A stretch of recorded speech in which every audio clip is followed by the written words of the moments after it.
Previously on Rome, rise and fall of an empire. In 160 AD, Rome stands supreme, the lone superpower of the world. But peace and prosperity lull the empire into a dangerous complacency. When Rome's enemies sense its weakness, Emperor Marcus Aurelius rallies the empire to fight for its very survival.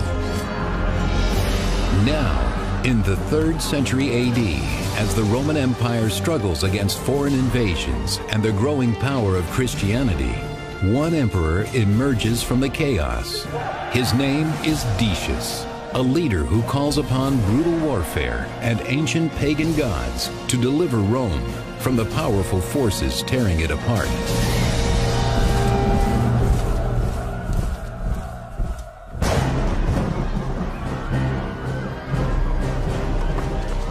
By the middle of the 3rd century AD, Rome has fallen into a full-blown crisis.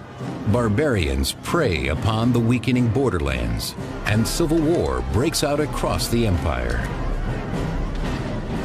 It was a dangerous time, and it was a really tension-filled time because the Romans didn't know how they were going to organize their government to provide them the safety and prosperity that they'd grown accustomed to over the past 200 years of Roman peace.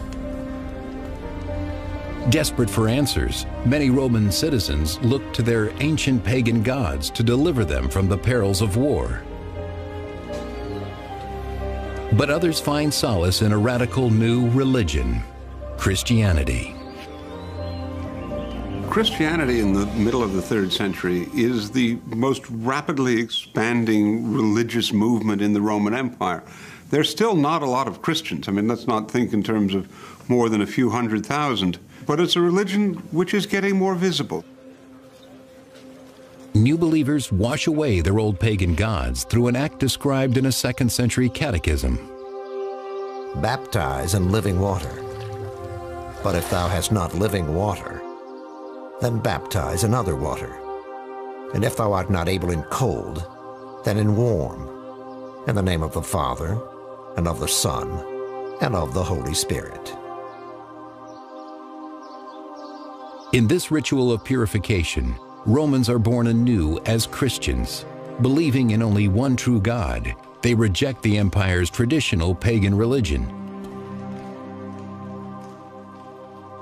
Christians are still trying to figure out how they are going to live successfully and faithfully in a world where they are still a small minority and the majority of the citizens of the empire are not Christian and indeed are believers in the traditional Roman religion with its many gods and goddesses.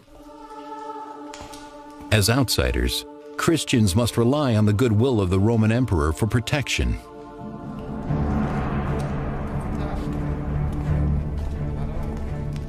In 248 AD, Rome's emperor Philip is one of the most tolerant, giving an audience to many local Christian leaders in his imperial palace. Philip was not a great traditionalist. He seems to have been open to discussion with a wide variety of different people, including Christians. He wasn't a Christian himself. That much is very clear. Though Philip may take a genuine interest in this new religion, his trusted general Decius, a resolute pagan, disapproves. The most important thing to realize about Decius is that he's extremely traditional. He's very dedicated to a sort of almost mythical view of Roman values. And what that means, of course, is that things that can be perceived as un-Roman are looked at as dangerous by Decius. Decius fears Philip's Christian sympathies will anger the pagan gods, worsening the crisis already enveloping the empire end to end. In Syria and Germania, Roman soldiers launch mutinies, and in Mysia, modern-day Bulgaria and Serbia, a vicious new tribe of barbarians, the Goths, have crossed the Danube into the empire itself. This is no time to anger the gods.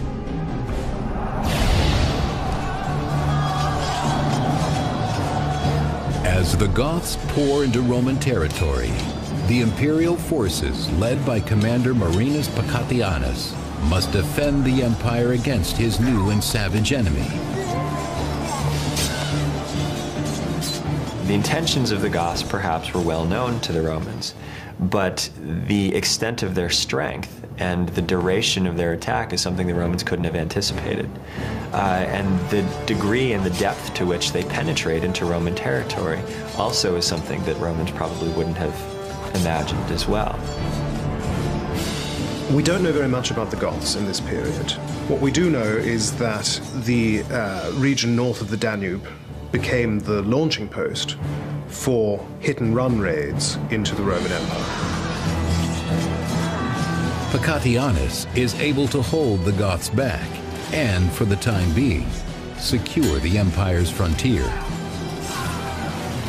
The Romans at this point were as powerful as a military force as they had ever been. And they were certainly more than prepared to square off against these barbarian peoples.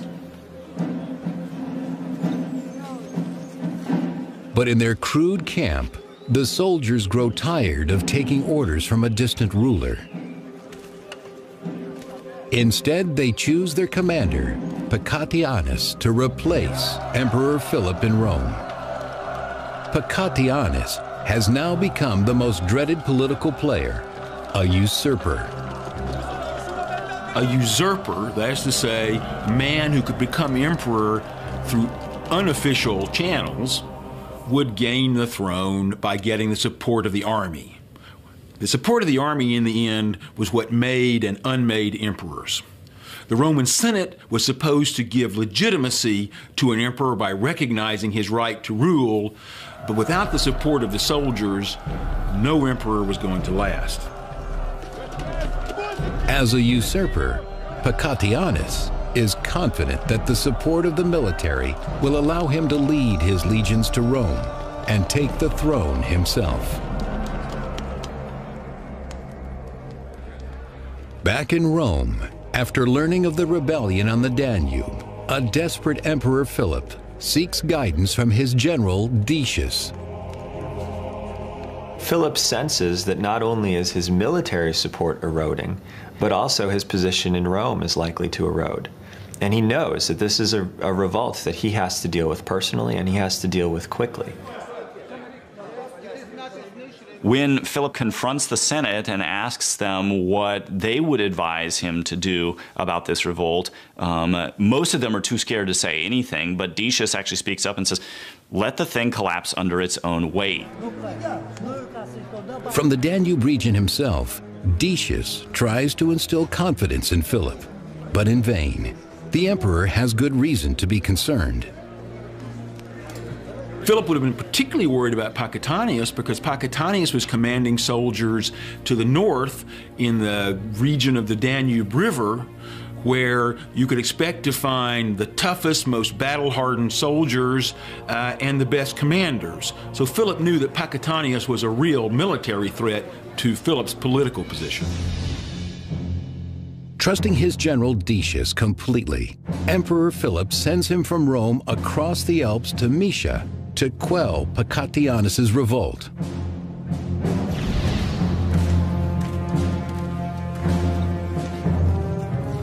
But even before Decius arrives in Moesia, mutiny breaks out among the soldiers of Pacatianus's camp. The region where Pacatianus had gained his support was under real pressure of attack from barbarians. Pacatianus hadn't been successful in keeping the barbarian attackers from ravaging the region where his army was from. Pacatianus's army wanted to win. Pacatianus says he's a relatively middling character. One source actually tells us that Pacatianus wasn't even a very high-ranking military official.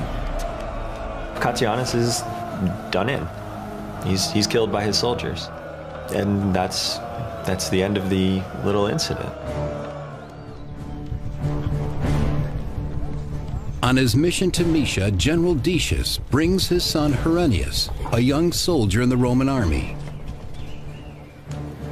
But when Decius arrives, he finds a camp without a leader and soon learns of Pacatianus's fate. Pacatianus's men got rid of him, I suspect, because they heard that Decius was coming to take care of things. And Decius was from that part of the Roman Empire. He would have been known as a tough, capable, local guy. Decius's claim was that once he had arrived in the Balkans, Pacatianus was overthrown by his own soldiers, who had then attached themselves to the cause of Decius. He was then left with a rebellious army that still didn't think that his demands were being met. With Pacatianus murdered, General Decius relishes his new role as leader. He and his son Herennius attempt to restore order to the orphan army.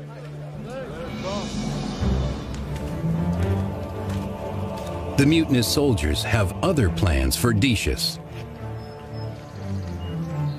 There are very few ways in which an army can actually make its voice heard if it feels that it has grievances. And the basic way that any army can do that is by mutinying, effectively in these cases going on strike.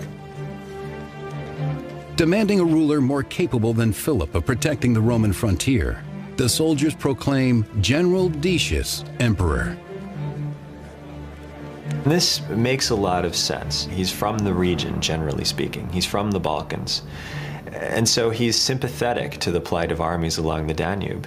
He also, I think, very much senses that when these troops proclaim him emperor, they're willing to fight for him.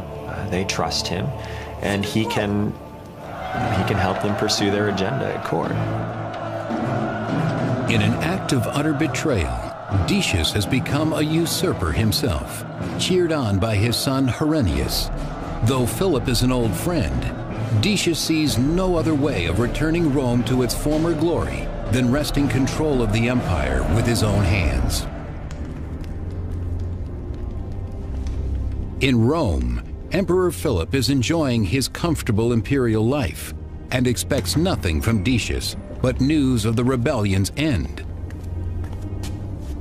When Philip learns that Decius has been made the new emperor, or has been proclaimed emperor by the Danubian legions, Philip has every reason to be very much afraid. And so Philip has to understand that while Decius marches on Italy, Philip has to go out and meet him.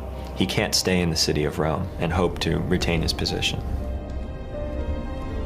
Stung by the deepest betrayal, Philip must now prepare himself to face his former friend and ally. He orders his legions to ready themselves for battle. Philip and his troops ride north from Rome to Verona to confront Decius's army coming from Moesia through the Alps.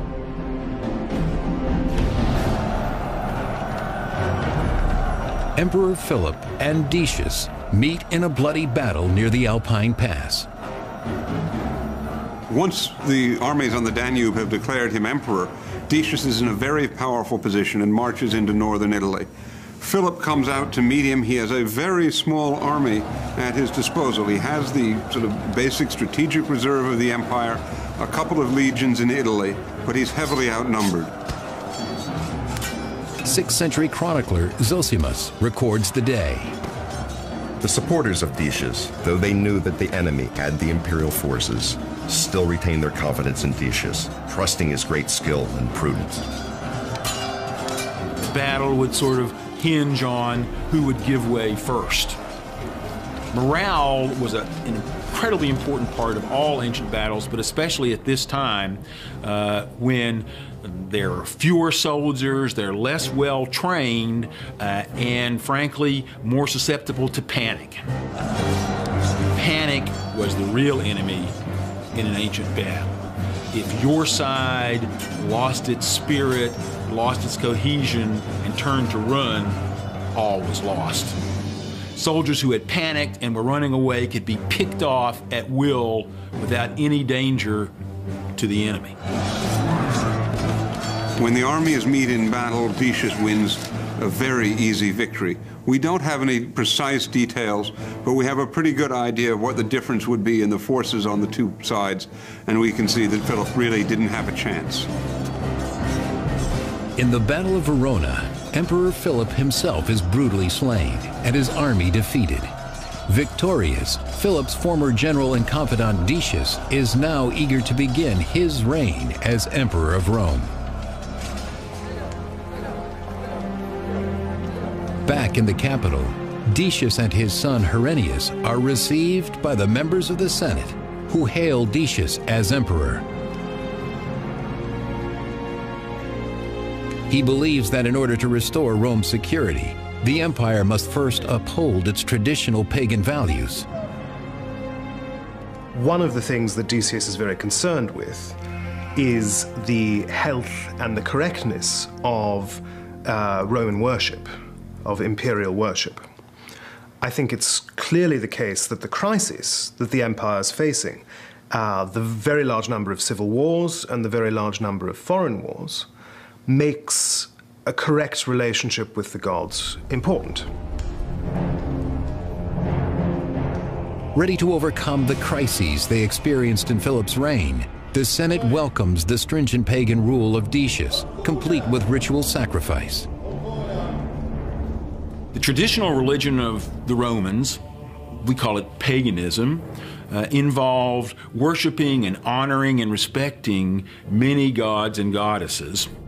If the Romans didn't show their respect by sacrificing animals, by really dealing in the blood and meat that literally brought life, then the Romans expected that the gods would abandon them. For the empire at risk for barbarian attacks on almost every border, it seems the gods have already abandoned them.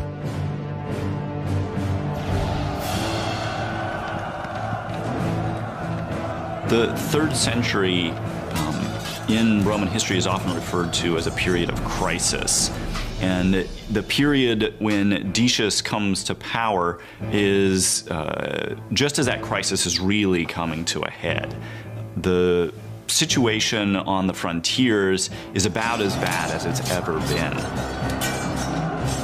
Barbarian Goths continue to wreak havoc on the Roman borderlands, depleting the once powerful Roman armies. In an ancient battle, there was almost no visibility. The noise was tremendous. It was very important to stand one's ground, because once a line was broken, it was much harder to defend yourself and defend the person next to you. And once a line was broken and your enemy started coming around to your side, it was very easy for a massacre to start. The northern frontiers, for reasons that aren't entirely clear, a number of peoples who had once been contained along the frontiers, are now attempting to move into the empire. This is extremely dangerous from Rome. If something isn't done, the borders of the empire will collapse completely.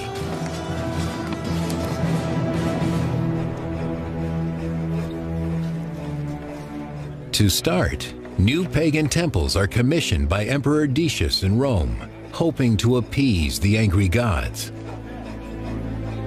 Naming his son Herennius co-emperor, Decius sets out to impose their traditional values on the entire empire.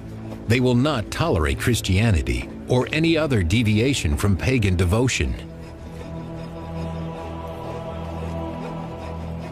The Romans very much believe in the power of the past.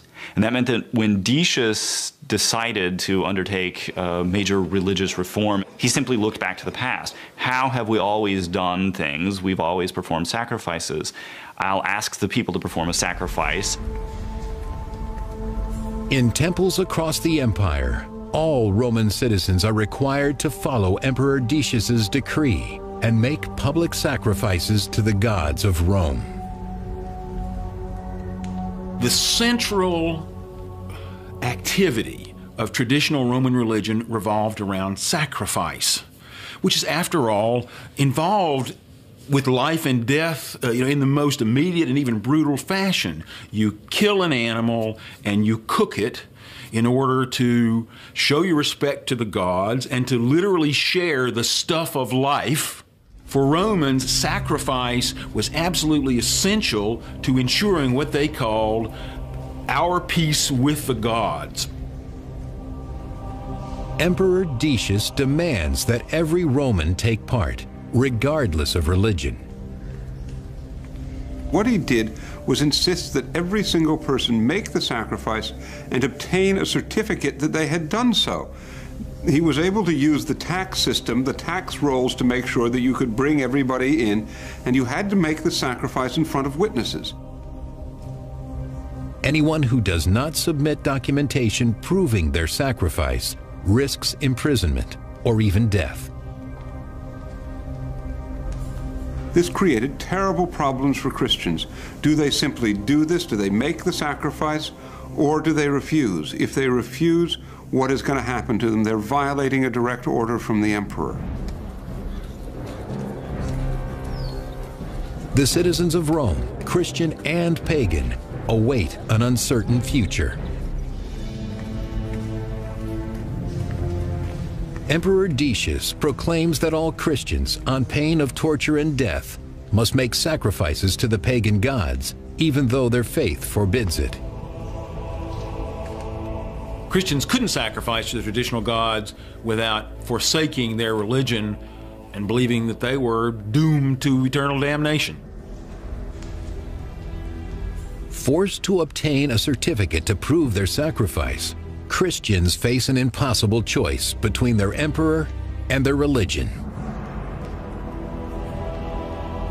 How could they remain loyal subjects and also make sacrifice to what they regarded as demons? Some Christians find ways out of this. We know of Christians who paid bribes to obtain a certificate on sacrifice without actually having made the sacrifice. We know that other Christians did actually make the sacrifice. They can only hope that their God will forgive such transgressions in these difficult times.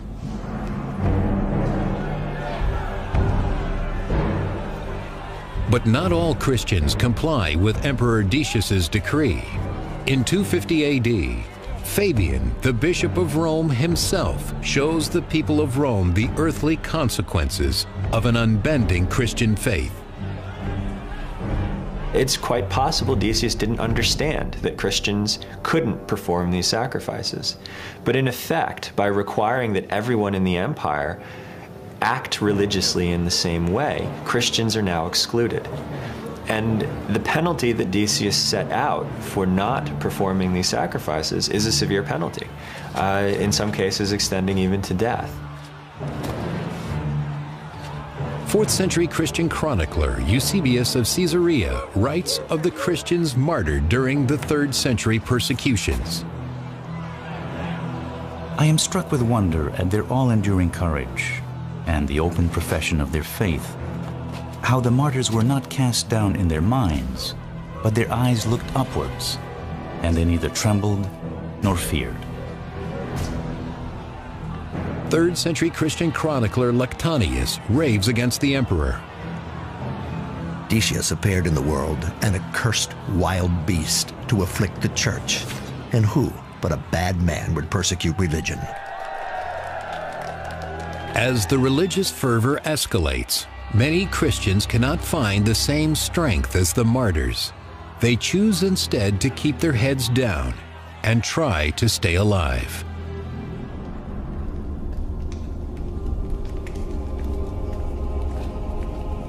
But in 250 AD, no one is safe from the scourge of angry gods, as a deadly, uncontrollable plague sweeps the empire.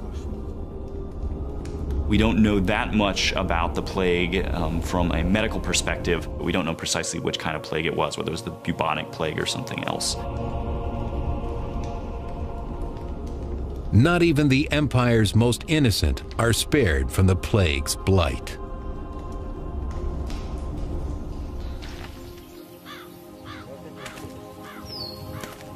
The disease ravages the empire, at its height between 251 and 266 AD, killing thousands a day in the city of Rome alone. There were no really strong antibiotics. There were some plants, even onions have a mild antibiotic effect. But in the face of plagues, especially which could be viral, there was no defense. You could be healthy one day and at death's door the next.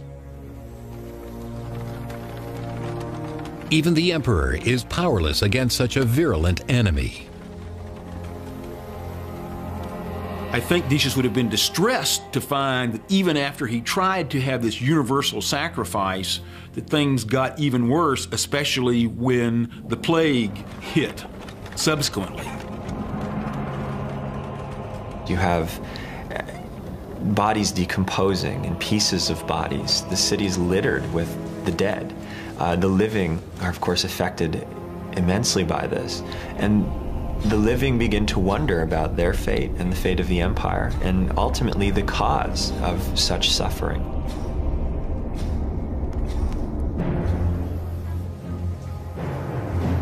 Across the empire, Christians fear for their safety as pagan Romans blame the outsiders for what they see as a divine punishment. They looked for a scapegoat, naturally, and one of the scapegoats that they found was the Christians, and it's therefore likely that the plague played a role in initiating the desire for a persecution.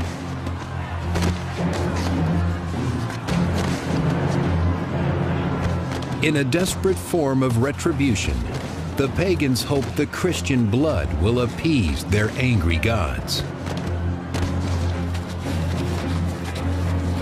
The locals decided to turn upon the Christians in their area, and they literally slaughtered their next door neighbors, one by one, systematically hunted them down, ferreted them out, put them on trial, and killed them. The persecutions weaken many Christian communities throughout the empire. Even the small Christian community of Ephesus in modern-day Turkey bears witness to the violence. 13th century chronicler Jacobus de Voragine records, "When Decius the emperor came into Ephesus, he sought out the Christians, commanding them to make sacrifice or to be put to death. Upon finding 7 Christian men who refuse his edict, Decius orders a cruel punishment depicted in both Christian and Islamic medieval manuscripts. Decius enclosed them in a cave, sealed with stones, so that they should die within its walls out of hunger for lack of food." The legend has the 7 martyrs sleeping in the cave for 208 years, only waking when a Christian emperor rules over Rome.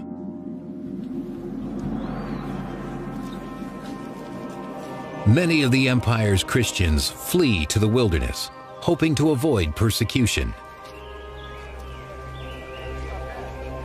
There were important figures who tried to escape martyrdom by fleeing. And this was not necessarily frowned on by the church. The church did not encourage people actively to seek martyrdom. If you wish to preserve your church community and preserve your own life, it was acceptable for you to try to run out into the countryside. The most unfortunate of the refugees are left vulnerable to attack by the scavenging barbarian tribes who prey upon those along the weak borders of the empire. The Roman Empire had no police force. When you left your community, you literally didn't have any kind of automatic protection. There was no 911 to call in the Roman Empire if you were attacked. So Christians suffered miserably, I'm sure, when they had to flee the centers in order to avoid sacrificing. The 4th century Christian chronicler Eusebius of Caesarea recounts the journey of a fleeing Christian. One man fled with his wife to the mountains, never to return. And of the Christian brethren searched diligently. They could not find either them or their bodies. And many who fled to the same mountain were carried into slavery by the barbarians. The empire appears even more chaotic now than when the hopeful Decius was crowned. First angry gods, then plague, and now barbarians are about to threaten the future of the civilized world.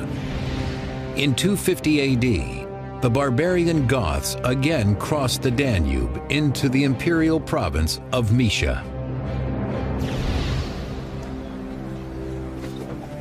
The Goths are now led by the mighty chieftain Caneva, who enjoys the security of a loyal tribe. The way a man like Cniva would secure his position was by rewarding his followers, by giving them a chance to get rich.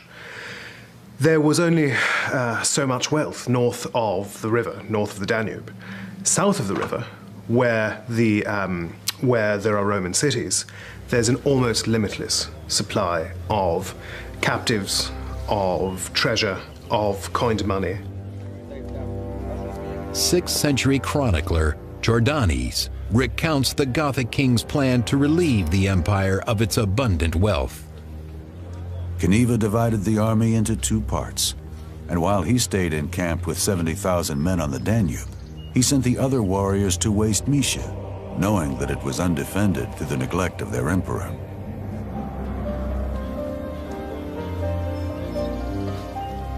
In the rural villages of Mysia, the Roman citizens have no warning before the sudden, violent attack of the Goths. This is a group that's very much devoted to plunder and probably also the seizing of captives. So Romans would have seen in this an incursion of a very large and well-organized group, very much determined to take whatever they could get their hands on and destroy what they couldn't take with them. One advantage that the Goths have, actually, once they get within the empire, is that there's an excellent road system along the Danube, which they know will lead them to the cities that they want to sack, so they can take the plunder back north of the river, and the chief will become a more famous and more powerful chief. With the Goths now raiding within the empire's borders, they must be stopped at all costs before they reach the heart of Rome itself.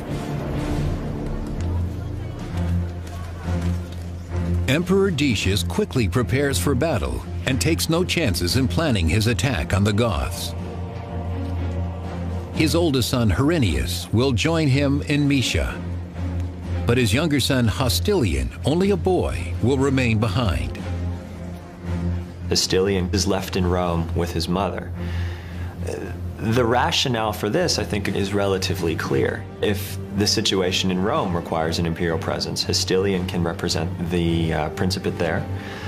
But it's a way of trying to divide the imperial presence and secure Decius's authority throughout the empire. If Decius and Herennius fail to survive their mission, the entire weight of the Roman Empire will fall on the shoulders of young Hostilian. Emperor Decius and Herennius travel from Rome eastward to face Cniva and the Goths at Nicopolis ad Istrum on the Danube River in Mysia.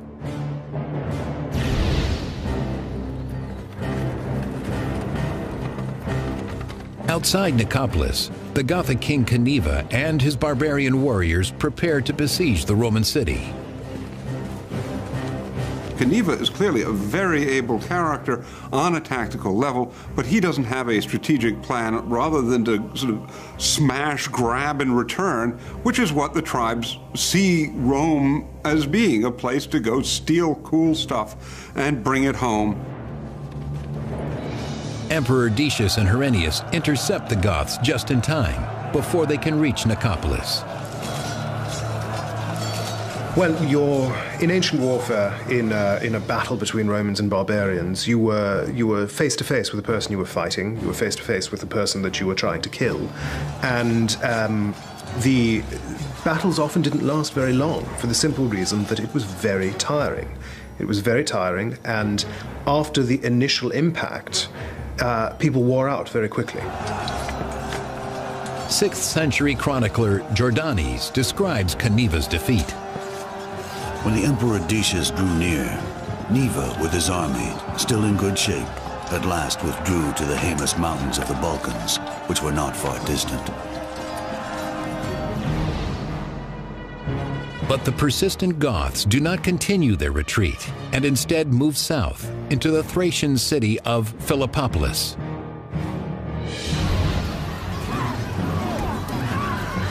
The Goths terrorize the land surrounding Philippopolis, brutally abducting the Roman women to be sold into slavery.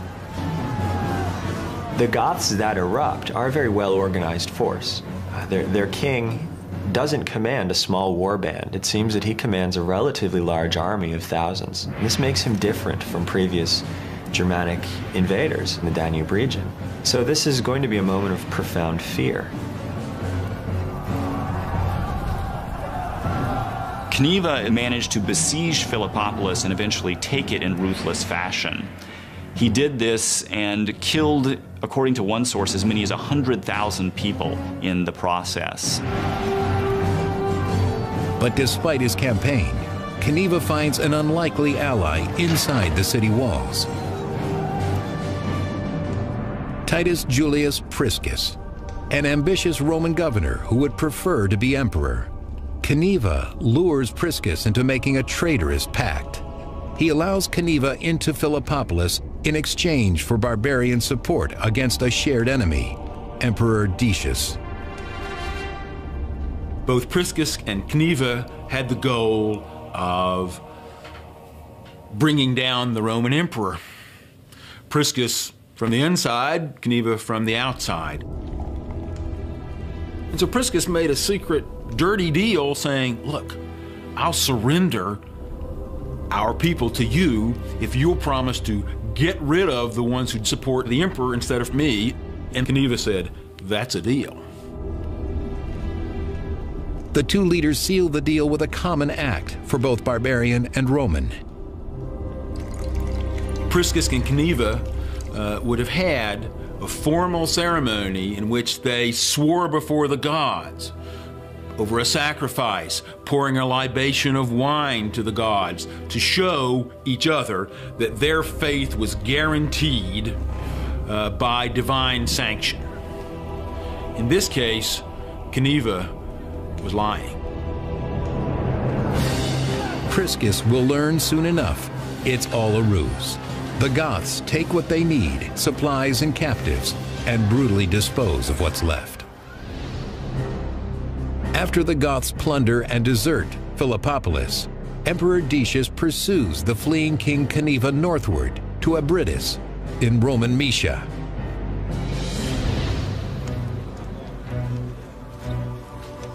In their camp outside Abritus, Decius, his son Herennius, and their legion's priest turn to the only force they know will guarantee victory, their beloved pagan gods. Decius knew that this was going to be the struggle of his life. So Decius did what he was supposed to do to win the favor of the gods. He sacrificed. And with the smoke rising to the heavens, as far as the eye could see on and around the altars, then no one could doubt that Decius had done absolutely the maximum to try to win this titanic struggle. 6th century chronicler Jordanes remembers the sacred place of worship outside the modern Bulgarian city of Razgrad. To this day, that place is still called the Altar of Decius, because there he had offered amazing sacrifices to idols before the battle.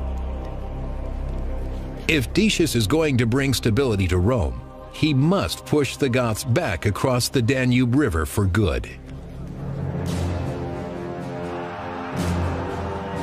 Finally, in 251 AD, Decius's army confronts the Gothic forces at the Battle of Abritus. The terrain is wet and difficult for the highly organized Roman army, who falter against their barbarian enemy. I think Decius really thought that he was going to finish off Cniva finally, but instead Cniva was able to surprise him with a number of troops that he had who were hidden in these marshes, and then also to outmaneuver him on a type of battlefield that just didn't work well for Roman fighters. The Gothic forces soon overpower Decius's army. The 6th century chronicler Jordanes recounts the emperor's greatest loss. In the battle that followed, the Goths quickly pierced Herennius, the son of Decius, with an arrow and cruelly slew him. When his son, Herennius Etruscus, takes an arrow and is dying on the battlefield, Decius doesn't break down. Instead, he proclaims, "Let no one be afraid. The loss of one soldier is no diminution to the state." As if he didn't care, as if it didn't matter to him at all. Decius dismounts his horse and furiously charges into battle. But this time his pagan gods cannot save him, according to 6th century Byzantine scholar Zosimus. Decius and his army were so assailed by the missiles of the barbarians that not one of them escaped with his life. Thus ended the life of the excellent emperor Decius.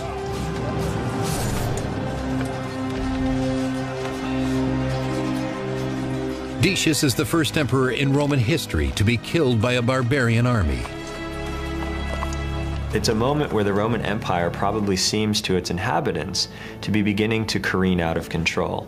And the loss of an emperor, especially one who seems to be as effective as Decius, in this sort of circumstance, has profound implications. It must contribute in a very significant way to a loss of a sense of security that the Romans would feel. Though some say the emperor's body is never found, the 4th century Christian chronicler Lactantius describes Decius's ultimate end.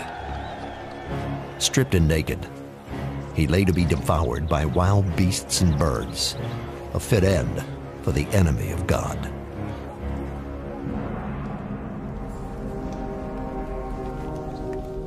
Back in Rome, the plague has taken the ultimate toll, as Decius's heir, Hostilian, is struck with the disease not long after his father's death. The death of an emperor and of his son were signs that the God's favor had been lost. Romans would have been filled with tension, wondering, how are we going to regain the lost divine favor? With Emperor Decius and his son's deaths, the crisis of the 3rd century only worsens. Usurpers revolt in Gaul, barbarians continue to attack the empire's northern borders, and to the east, territory is lost to foreign invaders as well.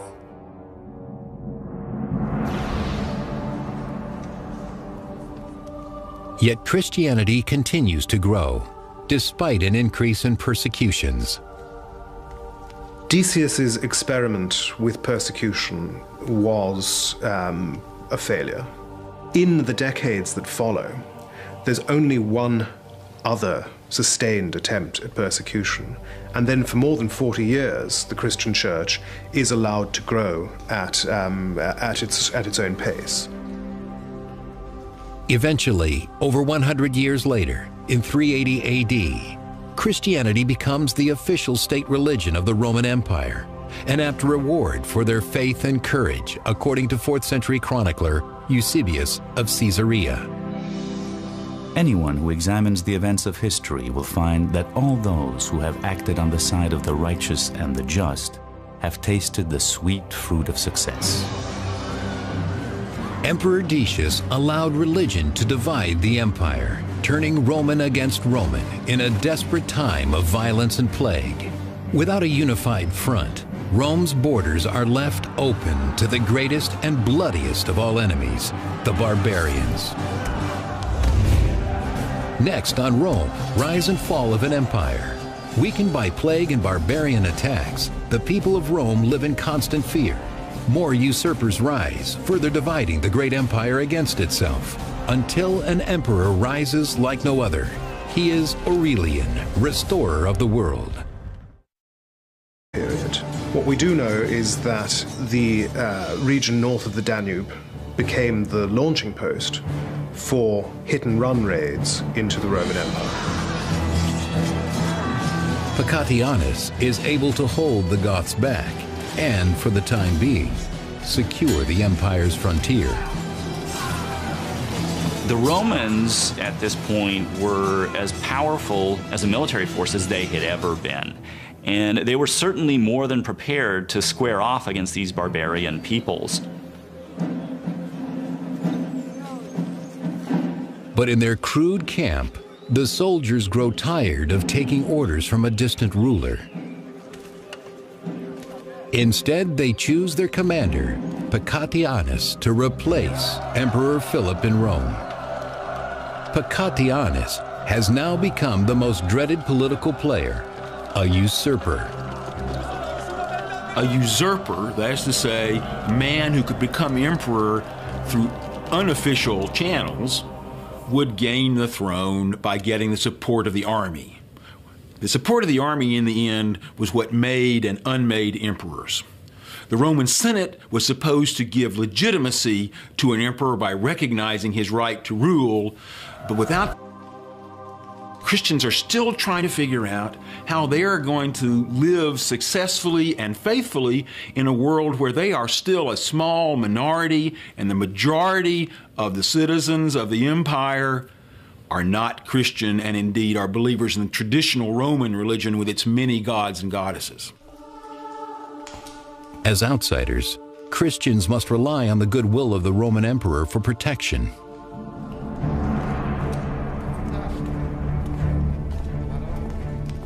In 248 AD, Rome's Emperor Philip is one of the most tolerant, giving an audience to many local Christian leaders in his imperial palace.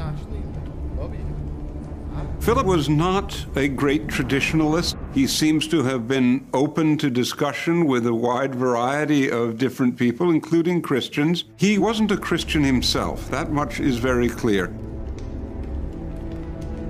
Though Philip may take a genuine interest in this new religion, his trusted general Decius, a resolute pagan, disapproves.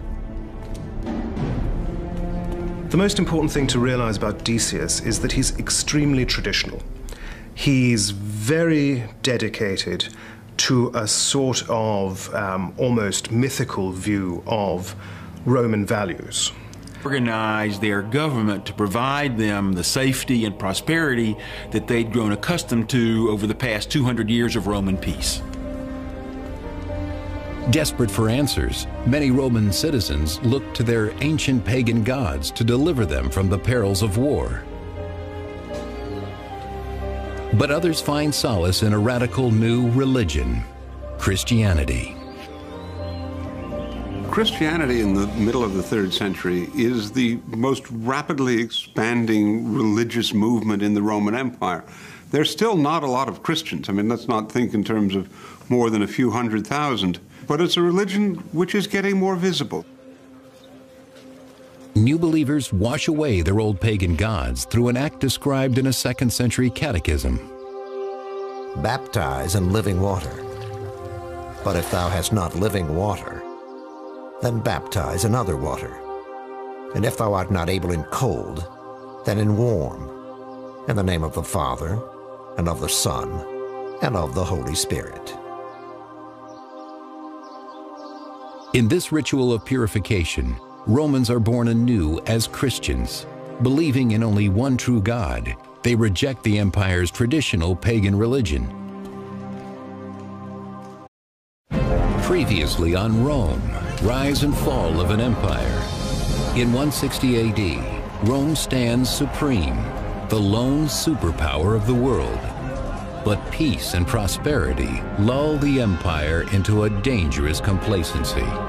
When Rome's enemies sense its weakness, Emperor Marcus Aurelius rallies the empire to fight for its very survival. Now, in the 3rd century AD, as the Roman Empire struggles against foreign invasions and the growing power of Christianity, one emperor emerges from the chaos. His name is Decius, a leader who calls upon brutal warfare and ancient pagan gods to deliver Rome from the powerful forces tearing it apart.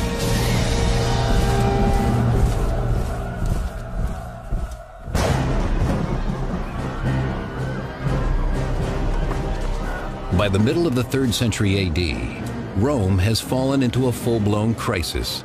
Barbarians prey upon the weakening borderlands, and civil war breaks out across the empire. It was a dangerous time, and it was a really tension-filled time because the Romans didn't know how they were going to And what that means, of course, is that things that can be perceived as un-Roman are looked at as dangerous by Decius. Decius fears Philip's Christian sympathies will anger the pagan gods, worsening the crisis already enveloping the empire end to end. In Syria and Germania, Roman soldiers launch mutinies, and in Mysia, modern-day Bulgaria and Serbia, a vicious new tribe of barbarians, the Goths, have crossed the Danube into the empire itself. This is no time to anger the gods.